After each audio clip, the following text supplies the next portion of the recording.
முதல் தடவை என்னை இந்த ஷோக்கு கூப்பிட்டுருந்தாங்க. இதை நான் செய்யணுமா வேணாமான்னு யோசிச்சுட்டு இருந்தேன். பிகாஸ் எனக்கு நிறைய கமிட்மெண்ட் இருக்குது, ஃபேமிலி கமிட்மெண்ட், வேலை. அதுக்கப்புறம் மறுபடியும் செய்யலாமான்னு யோசித்தேன். இங்கே வந்து எப்படின்னு யோசித்தேன். அதுக்கப்புறம் அடிபட்டுச்சு, ஒரு இன்ஜரி நடந்துருச்சு, ஒரு மிஸ்ஹேப். அப்புறம் 3வது தடவை எனக்கே தோணுச்சு இதை நம்ம ஏன் செய்யக்கூடாதுன்னு. ஸோ வந்தேன், இங்கே வந்து எல்லாத்தையும் பார்த்தேன். ஸோ இன்னைக்கு இங்கே இருக்கேன். கைமாற்று, மென் வெர்சஸ் லைஃப். கைமாற்று.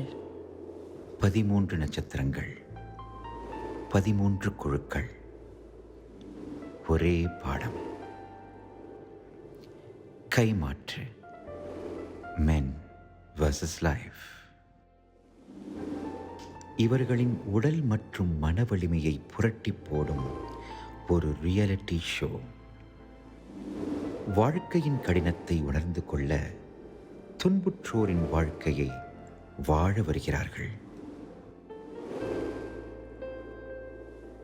தாழ்மையை கற்றுக்கொண்டு இந்த பிரபஞ்சத்திற்கு நன்றி கூறுகிறார்கள்.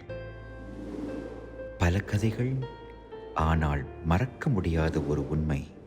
இக்கரை மாட்டுக்கு அக்கறை பச்சை. இந்த பிரபஞ்சத்திற்கு ஒரு நன்றி. இது கைமாற்று. Men versus life. இன்னைக்கு இந்த இடத்துல நான் என் வாழ்க்கை பாடத்தை கற்றுக்க போகிறேன். அதை கற்றுக் கொடுக்க போகிறது வேறு யாரும் இல்லை, என் குரு இவர் தான்.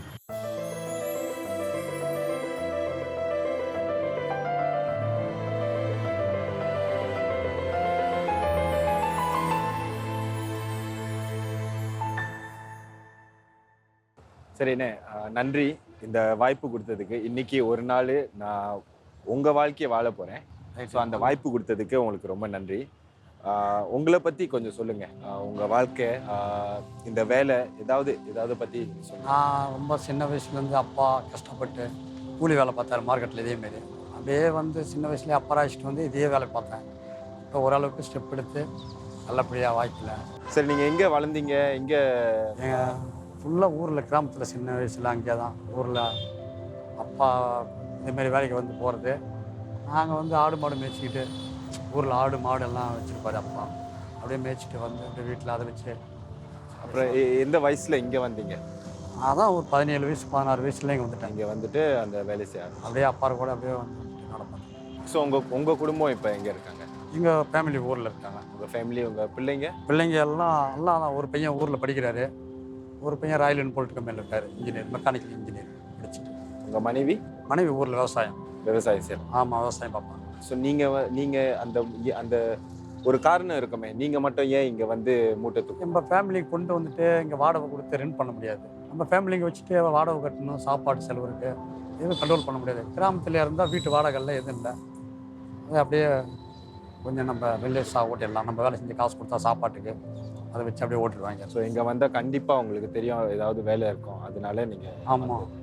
ஓகே, நான் ஆனந்த் முதல் தடவை பார்க்கும்போது ஒரு ரொம்ப ஹார்ட் ஒர்க்கிங்கான பர்சனில் தான் தெரிஞ்சார். அவர் பேசின விதம் and a very positive person. சரி, என்ன இந்த வேலையை பற்றி இல்லாமல் உங்கள் வாழ்க்கை, நீங்கள் எவ்வளோ கஷ்டப்பட்டு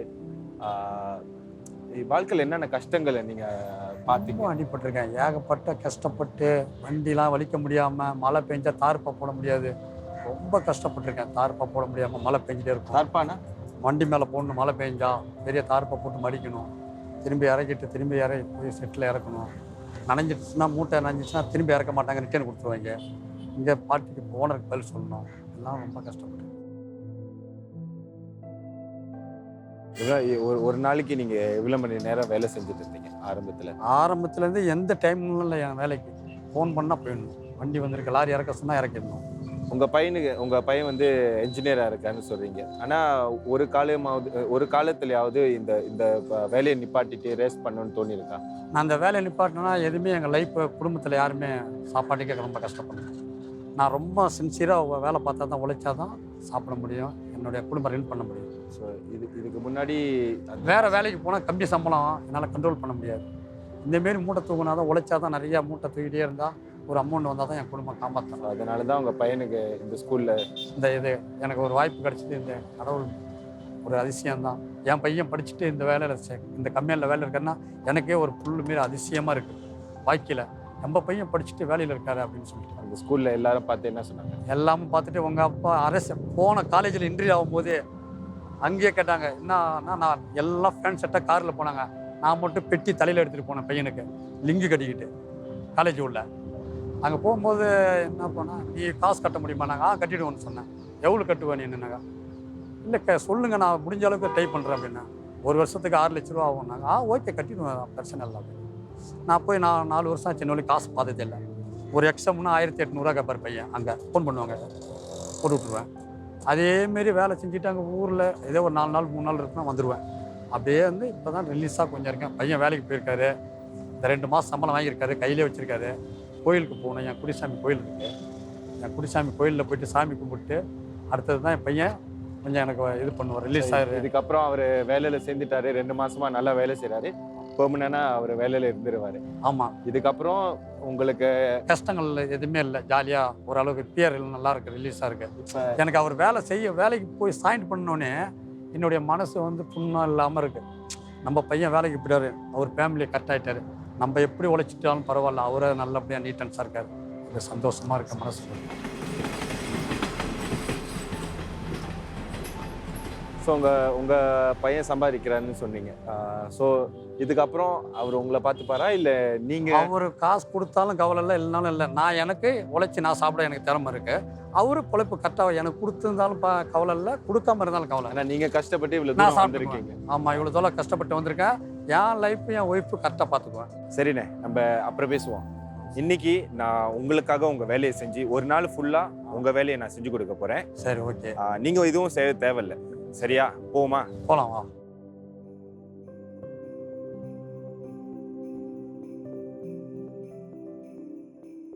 ஸோ நம்ம 2 பேரும் பேசி முடித்த பிறகு நம்ம மார்க்கெட்டுக்கு போனோம் வேலையை ஆரம்பிக்கிறதுக்கு. பிகாஸ் இது அவங்களோட ரொம்ப முக்கியமான ஒரு பிஸ்னஸ் டைம்.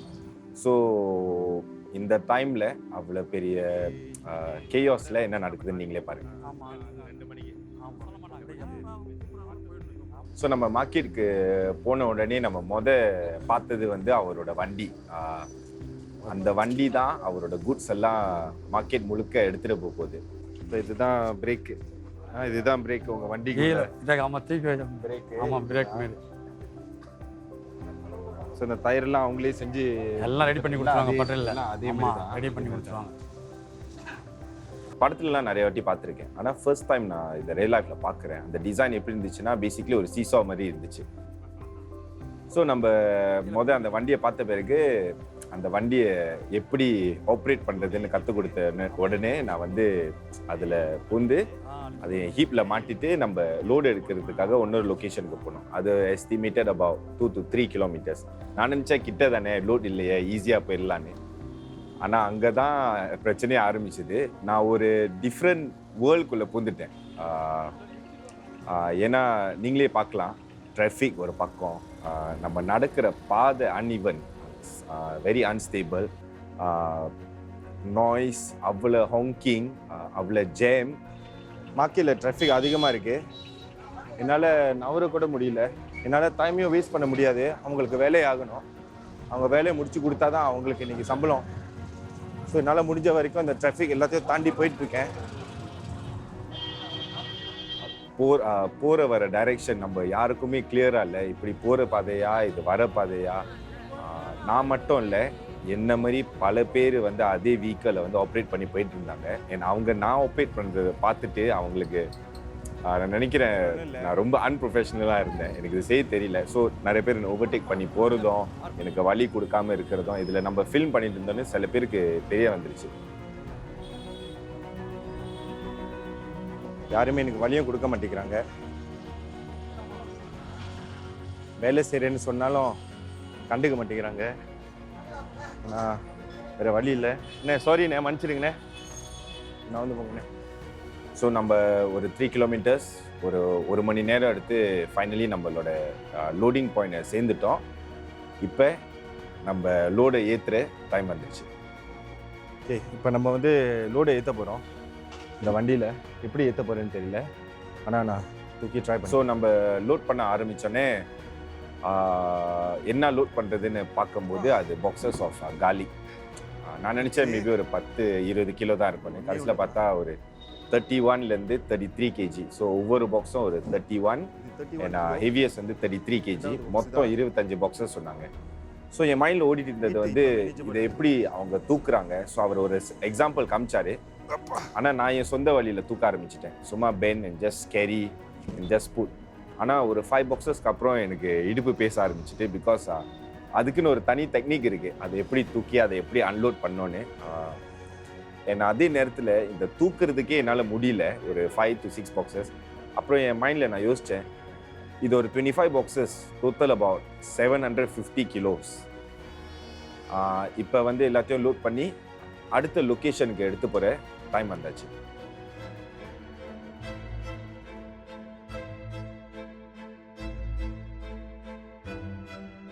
ஸோ இந்த வேலையை நான் வந்து ஆக்சுவலி தனியாக அதை எடுத்துகிட்டு போய் நானே தனியாக போய் செலுத்தணும் இன்னொரு இடத்துல. ஆனால் ஆனந்துக்கு என்ன பயம்னா, நான் இந்த லோடை எப்படியாவது எங்கேயாவது லூஸ் பேலன்ஸ் பண்ணி அதை நான் விழுக வச்சுட்டேன்னா அவருக்கு அது ஒரு நஷ்டமாயிடும். அவர் வந்து பாஸஸ்க்கு பதில் சொல்லணும். ஸோ அவருக்கு என் மேலே நம்பிக்கை இல்லைன்னு சொல்ல மாட்டேன், நம்பிக்கை இல்லை அதான் உண்மை. இந்த சேம் டைம் அவருக்கு வந்து ஒரு லாஸ் ஆகிடக்கூடாது. பாருங்க அவர் எப்படி என்னை ஃபாலோ பண்ணிட்டு வர்றாருன்னு. ஸோ இப்போ வந்து ஒரு 750 கிலோஸ் லோடோட நான் போயிட்டு இருந்தேன். ஆனால் இந்த தடவை ஆரம்பமே என்னால் வண்டியை நவுத்த முடியல. ஸோ நான் யோசித்தேன் இதை நான் எப்படி எடுத்துகிட்டு போகிறேன்னு. அப்புறம் தான் எல்லாம் ஆரம்பிச்சுதுங்க. என்னோட மைண்ட் வேலை செய்யலை. பிகாஸ் நான் போகிற பாதை வந்து நான் சொன்ன மாதிரி குறைக்கான்னு தெரியல. அப்புறம் நிறைய பேர் என்னை ஹாங் அடிக்க ஆரம்பிச்சிட்டாங்க. நான் வந்து எல்லா டிராஃபிக்கையும் ஹோல்ட் பண்ண ஆரம்பிச்சிட்டேன். எவ்வளோ தான் ஃபிட்டாக இருந்தாலும் இந்த வேலையை நம்ம வந்து டெய்லி அவங்க எப்படி செய்கிறாங்கன்னு எனக்கு புரியல. நான் போகிற டைரெக்ஷன் வந்து குறைக்கா இல்லையான்னு தெரியாமல் போயிட்டு இருந்தேன். இந்த நேரத்தில் வந்து என் மைண்ட் மட்டும் இல்லை, என் பாடி கிராஷ் பண்ண ஆரம்பிச்சது. இன் அ சென்ஸ் தட் என்னோட கால், என்னோட இடுப்பு, என்னோட கை எஸ்பெஷலி, பிகாஸ் நான் அதை கீழே அமுக்கணும், எனக்கு கையெல்லாம் கிரேம் ஆயிட்டு அப்புறம் கால் நடுங்க ஆரம்பிச்சுட்டு. ஏன்னா இந்த நேரத்தில் என்னால் எதுவும் பேச முடியல. பிகாஸ் நான் ஆக்சுவலி பேசிக்கிட்டே வரணும் இந்த நேரத்தில், பட் என்னால் எதுவும் பேச முடியல. ஏன்னா it was a total mess, அதுதான் நான் சொல்லணும். பட் எப்படியாவது புஷ் பண்ணி இந்த வேலையை முடிச்சிடணும்னு நினச்சி தான் நான் போயிட்டே இருந்தேன். கைமாற்று, men versus life. கைமாற்று, men versus life.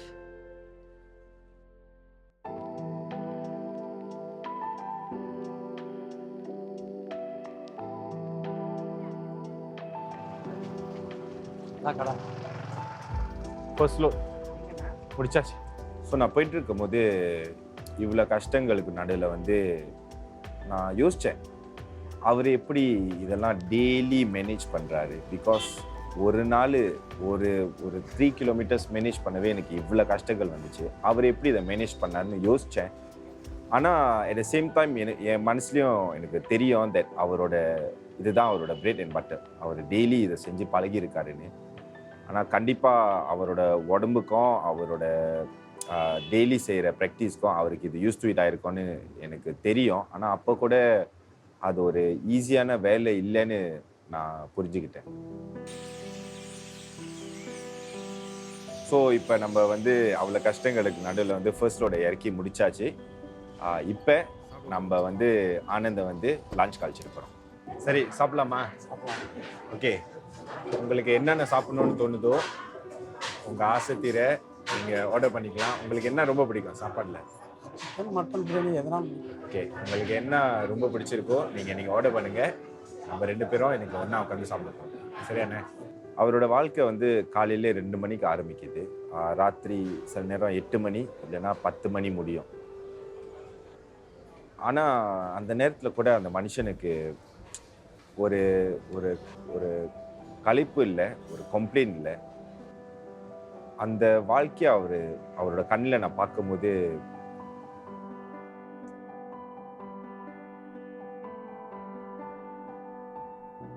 So அவர் வந்து அவர் தங்கி இருக்கிற இடத்துக்கு நம்மளை அழைச்சிட்டு போனாரு.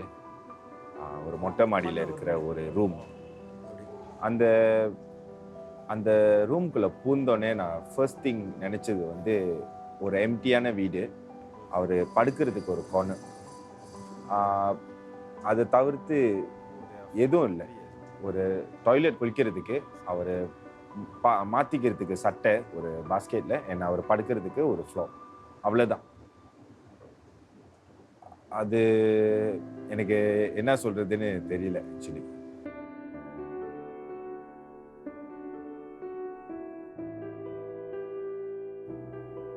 அவருக்கு அந்த வீட்டில் எதுவுமே இல்லை. ஆனால் அவர் வந்து எவ்ரிடே வேலை முடிச்சுட்டு அங்கே நல்லா தூங்குறாருன்னு சொன்னார். ஆனால் நான் இங்கே வந்து ரொம்ப கம்ப்ளைண்ட் பண்ணிட்டு இருக்கேன் வாழ்க்கையில். சரி, இப்போ நம்ம மறுபடியும் வேலைக்கு போவோம். ஓகே. ஆனால் இந்த தடவை எனக்கு கொஞ்சம் களைப்பாயிட்டு. ஆனால் நீங்கள் எனக்கு முடிஞ்ச வரைக்கும் உதவி செய்யணும்னா அப்போ நீங்கள் ஹெல்ப் பண்ணுங்க. ஓகே. இல்லைன்னா முடிஞ்ச வரைக்கும் நான் தனியாக செஞ்சு பார்க்குறேன். ஓகே. சரியா போமா? ரைட். வாங்க. இப்போ நம்ம 2வது லோட்டை ஏற்றுற நேரம் வந்தாச்சு.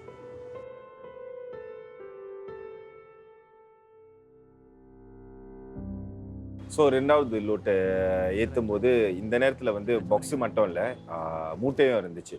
ஒரு மூட்டைக்கு முடியலையே. ஸோ மூட்டையை கொஞ்சம் பேலன்ஸ் பண்ணுறதுக்கு வந்து, பிகாஸ் இது பாக்ஸு இல்லை பாருங்கள், ஸோ மூட்டை வந்து கொஞ்சம் அன்பேலன்ஸாக இருக்கும். ஸோ இதை லோட் பண்ணும்போது ஒரு டெக்னிக் நான் ட்ரை பண்ணேன். சில பேர் ரோட்டில் இருக்கிறவங்க வந்து எனக்கு கற்றுக் கொடுத்தாங்க. நீங்கள் ஷோல்டரில் வச்சு ஃப்ளிப் பண்ணோம்.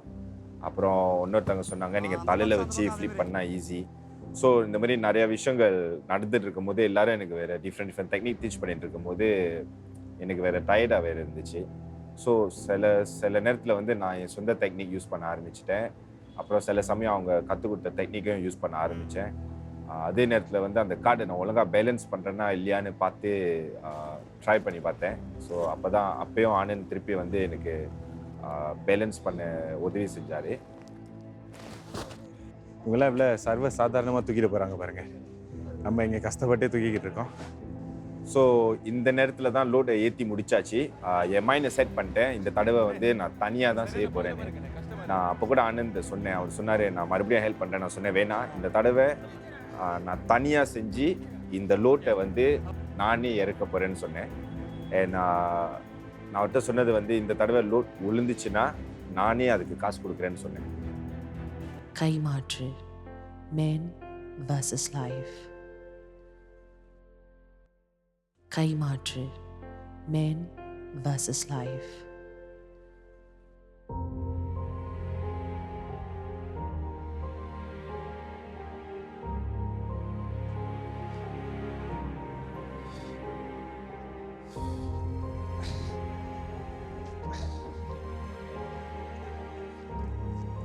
இதுதான் ரொம்ப படும் மோசமான நிலைமையில இருந்தேன்னு சொல்லுவேன். ஏன்னா என்னால் ஒரு டிராஃபிக்கை கூட்டிட்டு இந்த ஜேர்னி வந்து என் வாழ்க்கையில் நான் எக்ஸ்பீரியன்ஸ் பண்ணாத அளவுக்கு லாங்கஸ்ட் ஜேர்னின்னு சொல்லுவேன். பிகாஸ் எனக்கு கிவ் அப் பண்ணணும்னு தோணிட்டு. கை வலிக்குது, கை வலிக்குது. நன்றிண்ணே, நான் பார்த்துக்கிறேன். டு பி வெரி ஆனஸ்ட், என் உடம்பு என் பேச்சை கேட்கல, என் மைண்ட் என் பேச்சை கேட்கல. அதே நேரத்தில் எல்லாரும் என்னை திட்ட ஆரம்பிச்சிட்டாங்க. இந்த நேரத்தை பார்த்து நான் தப்பான டைரெக்ஷனில் போயிட்டேன்னு நினைக்கிறேன். எனக்கு அந்த வண்டியை திருப்பவும் தெரியாமல், ஃப்ளோவை பேலன்ஸ் பண்ணவும் தெரியாமல், அந்த வெயிட்டை பேலன்ஸ் பண்ணவும் தெரியாமல் என்னால் ஒரு பெரிய டிராஃபிக் கூட்டிகிட்டு எல்லாரும் என்னை திட்ட ஆரம்பிச்சிட்டாங்க. அதெல்லாம் தாண்டி நான் ரொம்ப கஷ்டப்பட்டு எப்படியோ சமாளிச்சேன்னு நினைக்கிறேன். வெயில் வேறு அடிக்குது. இந்த தடவை 2 பையும் என்னால் முடியலப்பா. சபா, நான் வந்து கம்ப்ளைண்ட் பண்ணுறேன்னு தப்பாக எடுத்துக்காதீங்க. நான் பேசிக்கலி ஒரு மனிதனோட வாழ்க்கை எவ்வளோ கஷ்டமாக இருக்கும், அவர் எப்படிலாம் ஆரம்பிக்கும் போது என்னென்ன நினச்சிருப்பாரு, அதை தான் நான் அனுபவித்தேன். அதை நான் எடுத்து சொல்ல பார்க்குறேன். இப்படிலாம் ஒரு மனுஷனோட வாழ்க்கை இருக்க முடியுமான்னு தான் த்ரூ அவுட் நான் யோசிச்சுட்டு இருந்தேன். நான் முடிக்க போகிறேன். கடைசி 100 மீட்டர் எனக்கு இன்னும் எவ்வளோ நேரம் இருக்கும்னு தெரியல.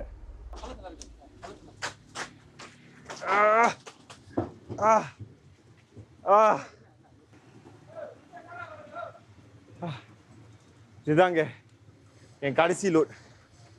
இதுக்கப்புறம் என்னால் முடியாது. இதுக்கப்புறம் நான் வாழ்க்கையில் எதை பற்றி கம்ப்ளைண்ட் பண்ணாலும் கம்ப்ளைண்ட் பண்ண மாட்டேன்.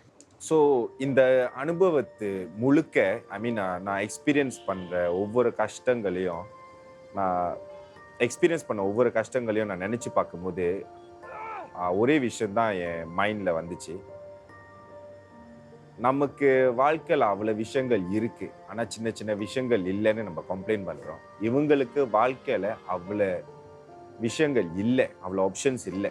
ஆனால் இந்த சின்ன சின்ன விஷயங்கள், அவங்க கஷ்டங்கள் இவ்வளோ இருந்தும் அவங்க வாழ்க்கையை எவ்வளோ சந்தோஷமாக கடந்து வராங்க. அண்ட் எந்த கம்ப்ளைண்டும் இல்லாமல் அவங்க வாழ்க்கையை நடத்துகிறாங்க. அப்போ நம்ம எதை பற்றி கம்ப்ளைண்ட் பண்ணுறோம்? எனக்கு என்ன சொல்றதுன்னு தெரியல.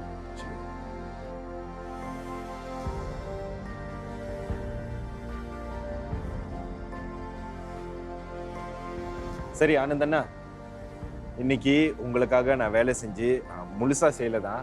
அப்பப்போ நீங்களும் எனக்கு உதவி செஞ்சீங்க. ஆனால் என்னால் முடிஞ்ச வரைக்கும் நான் கஷ்டப்பட்டு உங்களுக்காக வேலை செஞ்சேன். நீங்களே பார்த்துருப்பீங்க, சுலபமான வேலை இல்லை. ஆனால் முக்கியமாக இதில் நான் கற்றுக்கிட்டது ஒரு முக்கியமான விஷயம் என்னன்னா, வாழ்க்கையில் எவ்வளோ கஷ்டங்கள் வந்தாலும் அதை நம்ம சிரிச்சுக்கிட்டே கடந்து போகணும். ஆமாம், எவ்வளோ கஷ்டங்கள் வந்தாலும் அதை நோக்கி நம்ம எப்படியாவது ஒரு முயற்சி பண்ணி அதை நம்ம எப்படியாவது முடிச்சு ஆகணும். இந்த ஒரு நாள் வேலையை வந்து நான் இவ்வளோ கஷ்டப்பட்டேன். இதை உங்கள் மாதிரி என்னால் ஒரு 20-30 வருஷம் செய்ய முடியுமான்னு தெரியல. இப்போ நான் செய்கிற வேலையே செஞ்சிடலாம் எல்லா வேலையும். இன்னைக்கு நான் செய்கிற வேலையே ஒரு 5 வருஷம் செஞ்சதுக்கே எனக்கு அப்பப்போ வாழ்க்கையில் களைப்பாக இருக்குன்னு யோசிப்பேன். ஆனால் இதுக்கப்புறம் நான் சிங்கப்பூருக்கு போய் நான் என் வேலையை செய்யும் போது இந்த நாளை நான் ரொம்ப நினச்சி பார்ப்பேன். ஏன்னா உங்களுக்கு அதுக்கு ரொம்ப நன்றி. இது என்னால் முடிஞ்சது. இன்னைக்கு உங்கள் 90,000 வெள்ளி நான் உங்களுக்காக சம்பாதிச்சு கொடுத்தேன். இதுவே நீங்களே அந்த வேலையை செஞ்சுருந்தீங்கன்னா நீங்கள் 2,000 வெள்ளி சம்பாதிச்சுருக்கலாம். இதுக்கு மேலே இந்த அன்பளிப்போம் சேனல் மூலியமாக உங்களுக்கு நம்ம தரோம். ரொம்ப நன்றிண்ணே. ஏதாவது வார்த்தை சொல்ல விரும்புகிறீங்களா? எனக்கு இவ்வளோ தூரம் என்னை வந்து அறிமுகம் பண்ணதுக்கு ரொம்ப ரொம்ப ரொம்ப ரொம்ப எனக்கு சந்தோஷமாக இருக்கு பிரகாசண்ணே. இதை எப்பயுமே நான் வாழ்க்கையில் மறக்கவே மாட்டேன் பிரகாசன். ரொம்ப நன்றிண்ணே. உங்களை நான் ஒரு வாட்டி கட்டி பிடிச்சிக்கலாமாண்ணே? ஓகே, தேங்க்யூண்ணே.